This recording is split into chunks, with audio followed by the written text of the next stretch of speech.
Hello friends, आप सभी का स्वागत है गामा चैनल पर। आज मैं आपको पिछले पूरे हफ्ते के इंपॉर्टेंट एंड सेलेक्टेड क्वेश्चंस बताने जा रही हूं।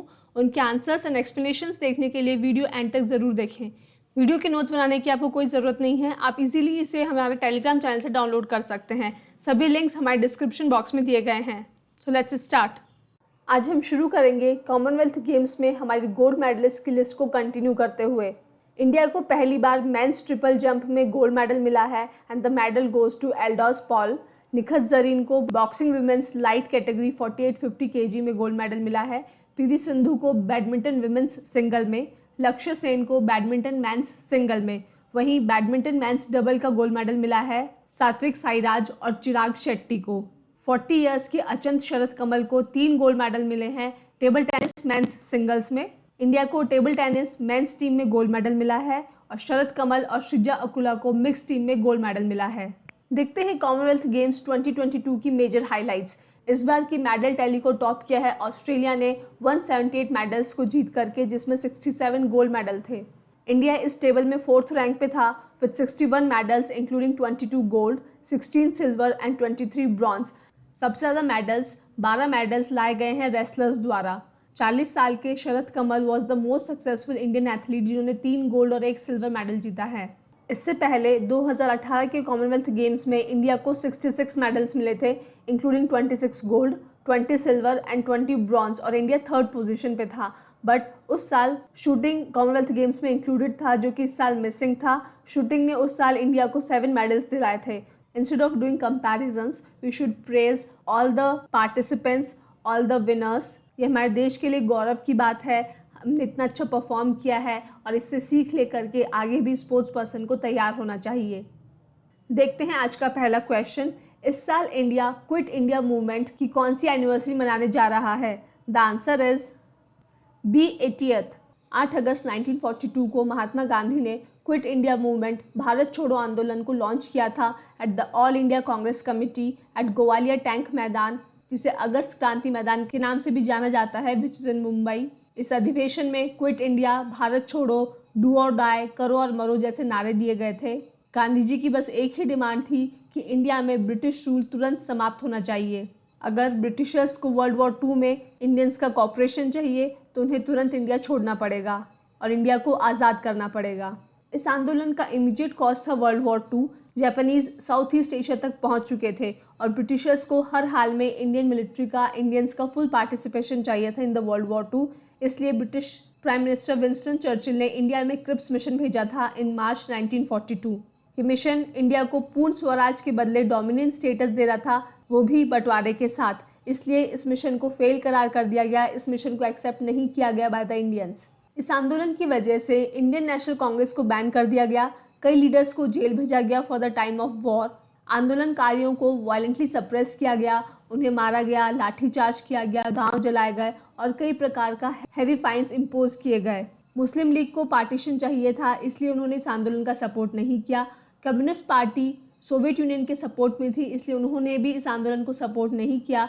हिंदू महासभा डोमिनेंट स्टेटस से खुश थी, इसलिए उन्होंने भी इस मूवमेंट का सपोर्ट नहीं किया।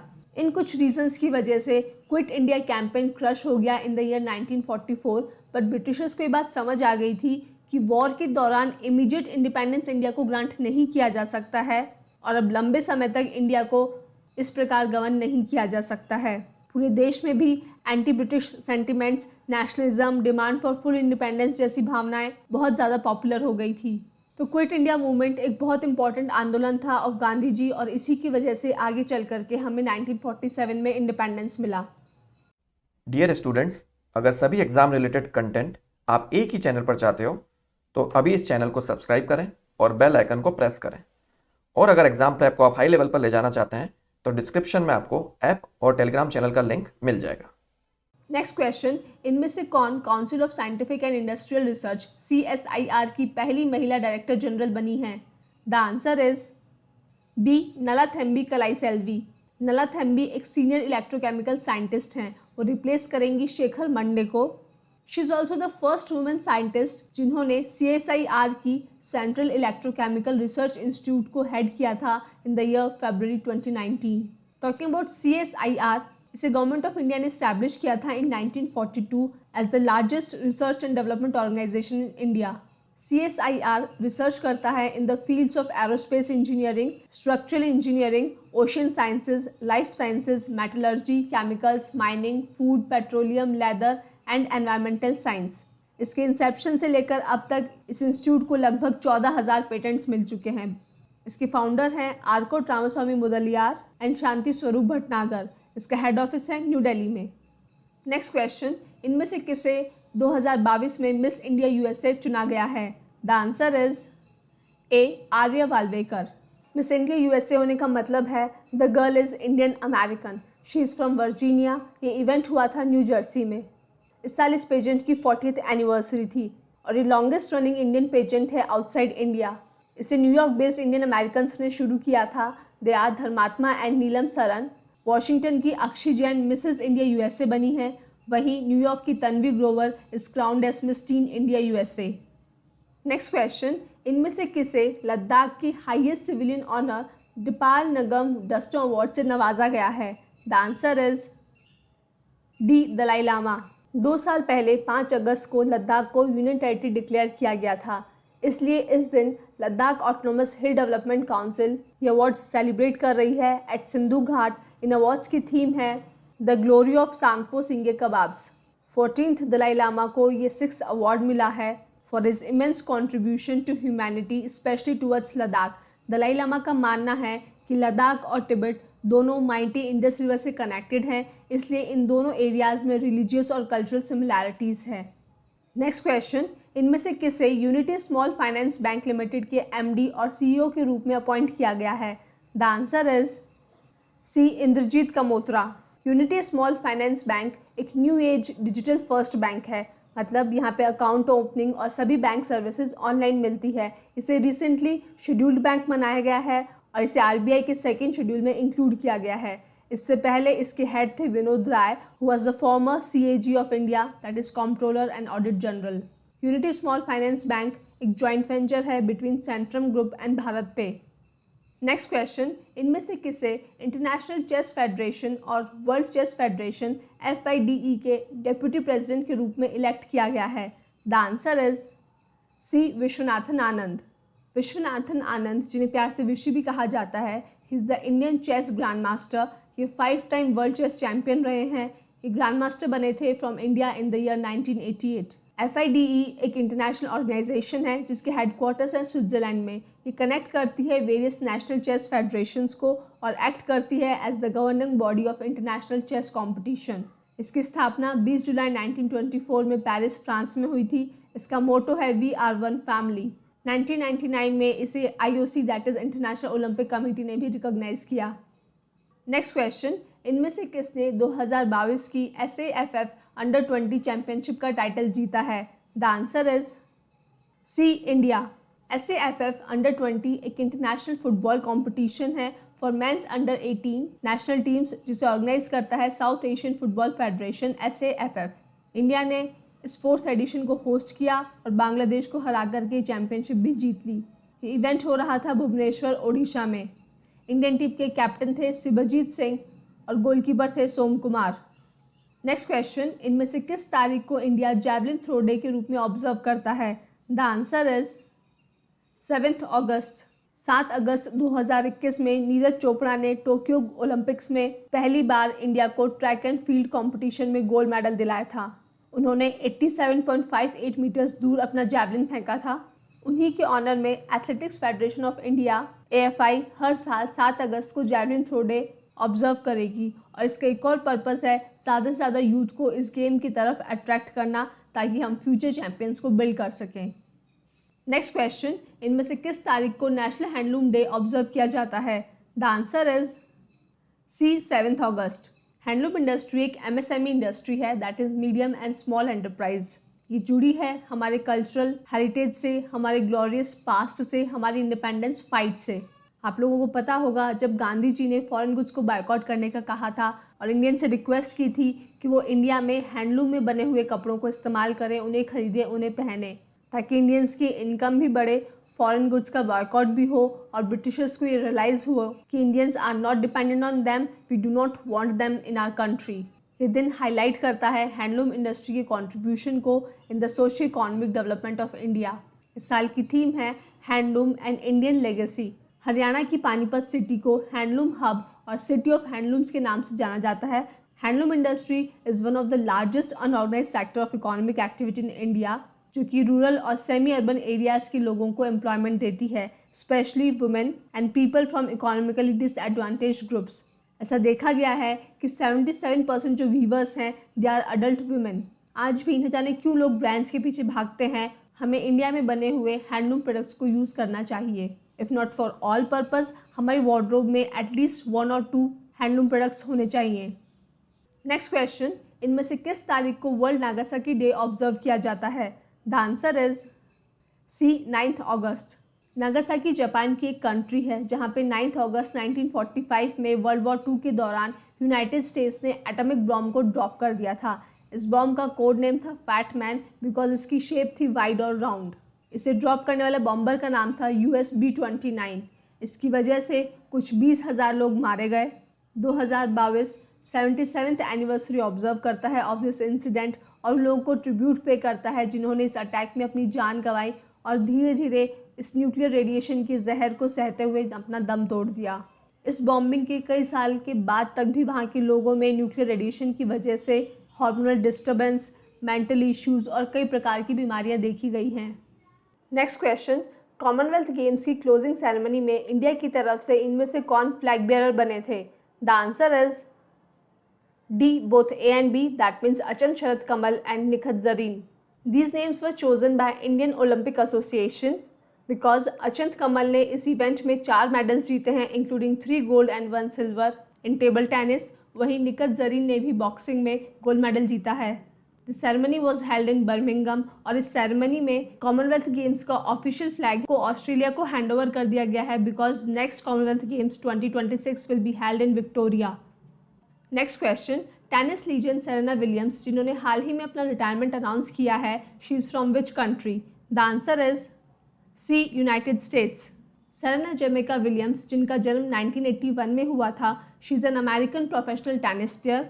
वुमेंस टेनिस एसोसिएशन की तरफ से she has been ranked as world number 1 for 319 weeks और उन्होंने 5 बार ईयर एंड नंबर 1 के रूप में फिनिश किया है। उन्होंने 23 ग्रैंड स्लैम सिंगल्स टाइटल्स जीते हैं जो कि ओपन एरा में किसी भी प्लेयर द्वारा जीते गए मैक्सिमम हैं and second most of all time because Margaret Court ने 24 ग्रैंड स्लैम टाइटल्स जीते हैं। इनकी sister Venus Williams is also a tennis player. इन दोनों सिस्टर्स को कोच किया है इनके parents Oracene Price and Richard Williams ने। Serena Williams is married to Reddit founder Alexis Ohanian. Next question, US heritage wall of fame में list किया गया इनमें से पहला इंडियन सोशल साइकोलॉजिस्ट कौन है? The answer is D Ramadhar Singh. ये जो हॉल, वॉल और वॉक ऑफ फेम होती है, ये एक लिस्ट ऑफ इंडिविजुअल्स, अचीवमेंट्स और एंटिटीज़ होती है जिन्हें ग्रुप चूज़ करता है टू मार्क द एक्सीलेंस और fame of that particular individual in their field. Ramadhar Singh Amrut Mody School of Management में एक प्रोफेसर हैं which is in Ahmedabad University and he is the first Indian social psychologist जिन्हें Society for Personality and Social Psychology of United States Heritage wall of fame में list किया गया है in the United States. Next question, इनमें से किस तारीख को International Day of World's Indigenous People that means विश्व के स्वदेशी लोग ऑब्जर्व किया जाता है? द आंसर इज डी 9 अगस्त। इंडिजिनस, एबोरिजिनल पीपल, स्वदेशी लोग, ये वो लोग होते हैं जो किसी भी लैंड, कंट्री और जोग्राफिकल रीजन के फर्स्ट इनहेबिटेंट्स होते हैं और उनके डिसेंडेंट्स होते हैं जो कि उस एरिया को इनहेबिट करते हैं before any settler came from elsewhere. तो ये दिन इन्हीं इंडिजिनस पीपल के रोल को हाईलाइट करता है, सेलिब्रेट करता है कि किस प्रकार ये अपने राइट्स को प्रिजर्व करते हैं, अपनी कम्युनिटीज़ में नेक्स्ट जनरेशन में नॉलेज को पास ऑन करते हैं। इस साल की थीम है the role of indigenous women in the preservation and transmission of traditional knowledge. Next question, इनमें से किस तारीख को वर्ल्ड लायन डे ऑब्जर्व किया जाता है? द आंसर इज बी 10 अगस्त। इस डे को सेलिब्रेट करने के पीछे उद्देश्य है लोगों में अवेयरनेस लाना कि लायंस एक्सटिंक्ट होने की कगार पे हैं, उन्हें कॉन्जर्व करना बहुत ज़रूरी है, वो धीरे धीरे खतरे के जोन में पहुंच रहे हैं। 3 मिलियन ईयर्स पहले लायंस बहुत ही फ्रेंडली तरीके से अफ्रीका, एशिया, यूरोप और मिडिल ईस्ट कंट्रीज़ में घूमा करते थे, but now the situation is very much different. इस डे की स्थापना की थी डेरेक एंड बेवर्ले जोबर्ट ने, who are from the Big Cat Initiative and National Geographical channel. Lions cat की इकलौती ऐसी प्रजाति है जो कि ग्रुप्स में रहते हैं। इनके ग्रुप को प्राइड कहा जाता है। फीमेल लायंस मेन हंटर होती हैं। एक लायन की रोर आपको 8 किलोमीटर दूर तक सुनाई दे सकती है। नेक्स्ट क्वेश्चन, इनमें से किस तारीख को वर्ल्ड बायोफ्यूल डे ऑब्जर्व किया जाता है? बायोफ्यूल मीन्स जैव ईंधन। द आंसर इज ए 10 अगस्त। इस दिन को ऑब्जर्व करने के पीछे उद्देश्य है लोगों में जागरूकता फैलाना कि उन्हें कन्वेंशनल फॉसिल फ्यूल्स को छोड़ करके अब नॉन फॉसिल फ्यूल्स को इस्तेमाल करना चाहिए। Conventional fossil fuels like oil, coal, natural gas, petroleum, ये सभी रिसोर्सेज एग्जॉस्टेबल है और एनवायरनमेंट में पोल्यूशन क्रिएट करते हैं। वहीं non fossil fuels like energy derived from sun, wind, water, ये इनएग्जॉस्टेबल एनर्जी है, मतलब ये कभी नहीं ख़त्म होगी और पोल्यूशन भी नहीं क्रिएट करेगी। इस दिन की शुरुआत हुई थी 1893 में, जब German inventor sir Rudolf Diesel ने पहला डीजल इंजन चलाया था ऑन पीनट ऑयल। एक पाथ ब्रेकिंग डिस्कवरी थी जब हमें फॉसिल फ्यूल्स का ऑल्टरनेटिव मिला which is more safer, renewable and sustainable. Next question, Nitish Kumar ने हाल ही में किस राज्य के मुख्यमंत्री पद से इस्तीफा दिया है? The answer is D, Bihar. जैसा महाराष्ट्र में बीजेपी ने उद्धव ठाकरे के साथ किया था, वैसा ही बिहार में नीतीश कुमार ने बीजेपी के साथ कर दिया है। एक्चुअली बिहार में अब तक जदयू के नेता नीतीश कुमार और बीजेपी के गठबंधन की सरकार थी जिसके मुख्यमंत्री थे नीतीश कुमार। पर कुछ दिनों पहले नीतीश कुमार ने इस गठबंधन को तोड़कर लालू प्रसाद की आरजेडी पार्टी से गठबंधन कर लिया है और अब वो इस नई गठबंधन सरकार के मुख्यमंत्री बने हैं।